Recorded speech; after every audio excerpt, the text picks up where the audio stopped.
বিসমিল্লাহির রহমানির রহিম।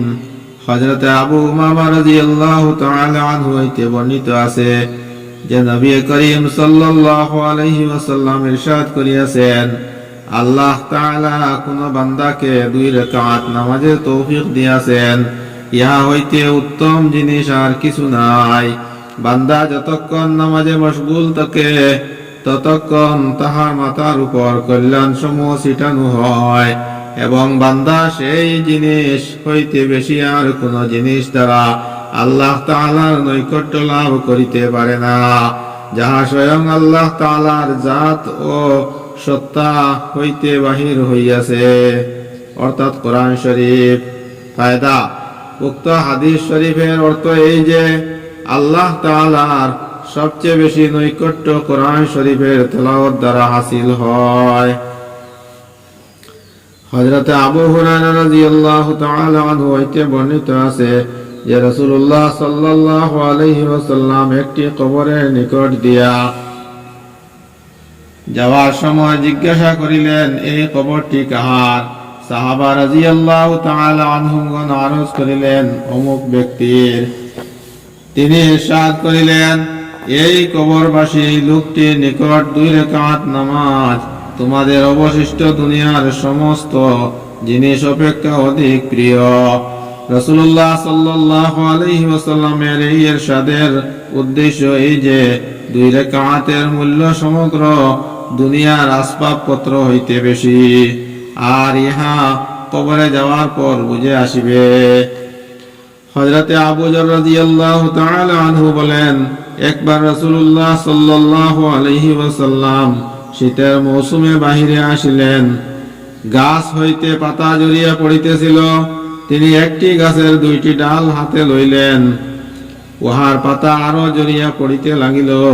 নবী করিম সাল্লাল্লাহু আলাইহি ওয়াসাল্লাম ইরশাদ করিলেন, আবু যর, আমি আরজ করিলাম, হাজির আছি ইয়া রাসূলুল্লাহ। তিনি ইরশাদ করিলেন, মুসলমান বান্দা যখন আল্লাহ তাআলাকে সন্তুষ্ট করার উদ্দেশ্যে নামাজ পড়ে তখন তার গুনাহ সমূহ এইভাবে তাহার উপর হইতে ঝরিয়া পড়ে, যেমন এই গাছ হইতে পাতা ঝরিয়া পড়িতেছে। হযরত আয়েশা রাদিয়াল্লাহু তাআলা আনহা রাসূলুল্লাহ সাল্লাল্লাহু আলাইহি ওয়াসাল্লামের ইরশাদ বর্ণনা করেন যে ব্যক্তি 12 রাকাত পড়ার পাবন্দি করে আল্লাহ তাআলা তাহার জন্য জান্নাতে মহল তৈয়ার করেন। 4 রাকাত জোহরের পূর্বে, 2 রাকাত জোহরের পর, 2 রাকাত মাগরিবের পর, 2 রাকাত আয়েশার পর এবং 2 রাকাত ফজরের পূর্বে। হযরত আয়েশা রাদিয়াল্লাহু তাআলা আনহা হইতে বর্ণিত আছে যে নবী করিম সাল্লাল্লাহু আলাইহি ওয়াসাল্লামের নিকট নফল ও সুন্নতের মধ্যে কোন নামাজের গুরুত্ব এত ছিল না যত ফজরের পূর্বে 2 রাকাত সুন্নত পড়ার গুরুত্ব ছিল। হযরত আয়েশা রাদিয়াল্লাহু তাআলা আনহা হইতে বর্ণিত আছে যে নবী করিম সাল্লাল্লাহু আলাইহি ওয়াসাল্লাম ফজরের 2 রাকাত সুন্নত সম্পর্কে ইরশাদ করিয়াছেন যে এই 2 রাকাত আমার নিকট সমগ্র দুনিয়া হইতে প্রিয়। হযরত উম্মে হাবিবা রাদিয়াল্লাহু তাআলা আনহা হইতে বর্ণিত আছে যে রাসূলুল্লাহ সাল্লাল্লাহু আলাইহি ওয়াসাল্লাম ইরশাদ করিয়াছেন, যে ব্যক্তি জোহরের পূর্বে 4 রাকাত ও জোহরের পর 4 রাকাত নিয়মিত পড়ে আল্লাহ তাআলা তাহাকে দুজখের আগুনের উপর হারাম করিয়া দেন। ফায়দা: জোহরের পূর্বে 4 রাকাত সুন্নতে মুআক্কাদা এবং জোহরের পর 4 রাকাতের মধ্যে 2 রাকাত সুন্নতে মুআক্কাদা ও 2 রাকাত নফল। হযরত উম্মে হাবিবা রাদিয়াল্লাহু তাআলা আনহা হইতে বর্ণিত আছে যে রাসূলুল্লাহ সাল্লাল্লাহু আলাইহি ওয়াসাল্লাম ইরশাদ করিয়াছেন, যে কোন মুমিন বান্দা জোহরের পর 4 রাকাত পড়ে ইনশাআল্লাহ জাহান্নামের আগুন তাহাকে কখনো স্পর্শ করিবে না।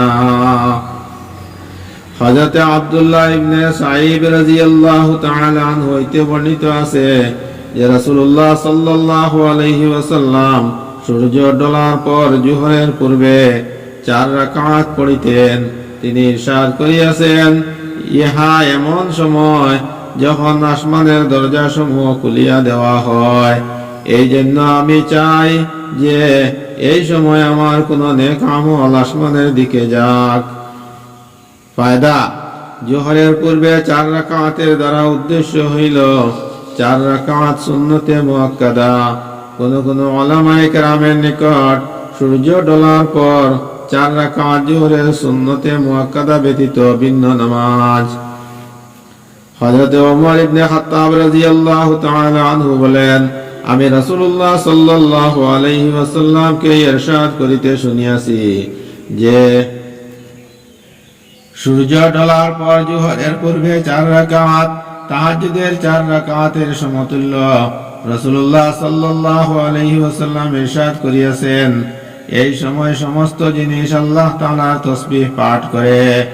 অতঃপর কোরআনের আয়াত তিলাওয়াত করিয়াছেন, যাহার অর্থ এই যে ছায়াযুক্ত জিনিসসমূহ ও উহা দ্বারা ছায়া সূর্য ডলার সময় বিনয়ের সহিত আল্লাহ তাআলাকে সিজদা করত, কখনো একদিকে কখনো অপর দিকে ঝুঁকিয়া পড়ে। হযরত আব্দুল্লাহ ইবনে ওমর রাদিয়াল্লাহু তাআলা আনহু হইতে বর্ণিত আছে যে রাসূলুল্লাহ সাল্লাল্লাহু আলাইহি ওয়াসাল্লাম ইরশাদ করিয়াছেন, আল্লাহ তাআলা সেই ব্যক্তির উপর রহম করুন যে আসরের পূর্বে 4 রাকাত পড়ে।